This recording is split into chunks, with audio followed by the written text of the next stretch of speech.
Hello बच्चों, let's see the question. कॉक is only one fourth as dense as water. कॉक की जो डेंसिटी है कितनी है? वन फोर्थ है वाटर की डेंसिटी के. Could you lift a sphere of cork. एक स्फीयर के कॉर्क को उठाने की बात कर रहा है. 1 मीटर इन डायमीटर. इसका डायमीटर कितना है? 1 metre. So let's see the key concept of this question. The key concept of this question is बेटा कि आपसे पूछ रहा है कि आप वो कॉक उठा पाएंगे स्फीयर का जिसका डायमीटर कितना है? 1 मीटर है ना, कॉक का है वो. तो simply we have to measure the mass or weight of cork sphere. तो इसका लॉजिक सीधा सिंपल है. We know that the density is equals to density is given by mass upon volume. Density क्या होती है? Mass upon volume. Mass per unit volume is what? Density. तो यहाँ से मास क्या आ जाएगा? Mass will be equals to the density into volume. Simply. तो हम एक बार डेंसिटी कैलकुलेट कर लेते हैं और वॉल्यूम कैलकुलेट कर लेते हैं. तो वॉल्यूम के लिए उसने आपको क्या दे रखा है? उसके डायमीटर गिवन है. सो सबसे पहले डेंसिटी देख लेते हैं. डेंसिटी ऑफ ओके किसके इक्वल है? One fourth of density of water.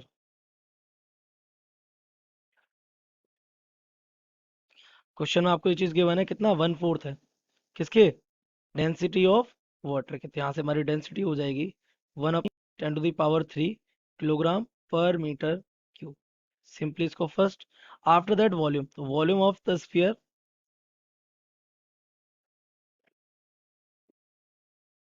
ये हमारा गिवन होता है कितना? v is equal to 4/3 pi r cube. तो आपको डायमीटर गिवन है. डायमीटर कितना है? Of 1 metre. तो रेडियस कितनी हो जाएगी? It will be 1/2 metre. तो हम यहाँ पे अगर उसको पुट करेंगे then volume will be equal to the 4/3 और पाई के लिए हम 22/7 और आर क्यू तो 1/2 का होल क्यूब. तो ये हमारा हो जाएगा 22 4 डिवाइडेड बाई 3 इंटू 7 इंटू 8 हो जाएगा. After dividing you will get the v is equal to कितना हो जाएगा? ये 0.524 मीटर क्यूब ऑफ वॉल्यूम. तो आपको चाहिए क्या? मास. Hence mass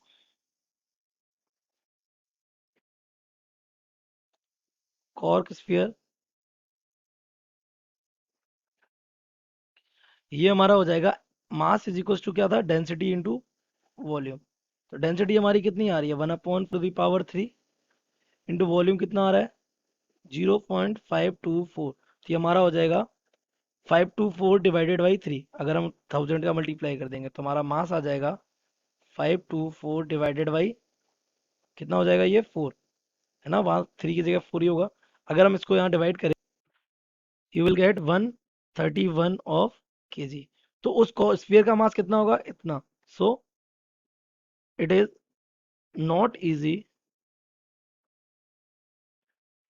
for a normal person to lift 131 kg of force easily. तो ये उठाना इतना आसान नहीं है. So I hope you have understood it well. Best of luck.